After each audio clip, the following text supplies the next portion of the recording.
Now, let's get local. So, you all live in Southern California, in or near Fallbrook, since that's where your school is. Check out this map of the California watersheds. Each of the color blocks you see represent different watersheds within the state of California. Fallbrook is located within the Southern Coastal Watershed. Now, to narrow down even more your local waterway, here is a map of the subwatersheds in Southern California.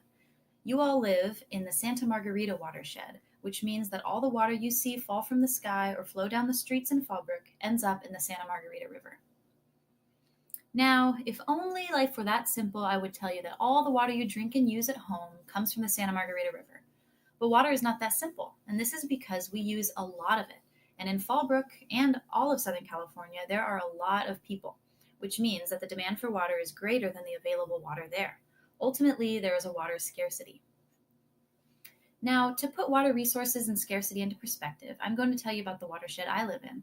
I live in Cincinnati, Ohio. I know, where is that? It's way across the country in the Midwest. And although I grew up where you live now, I go to college here, so now I live within the Ohio River watershed.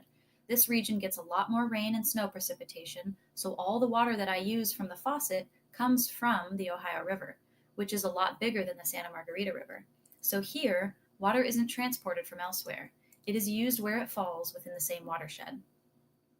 So, are you beginning to see how water scarcity works and how valuable water is? Depending on what type of the ecosystem you live in, for example, forest or desert, depends on how much precipitation you receive and ultimately how much fresh water is available naturally. But it is not as simple as the water cycle anymore because of human population growth and the various regions we inhabit. When natural sources of water are scarce, such as in Southern California, innovative ways by means of transporting water to these regions through various infrastructure forms is necessary.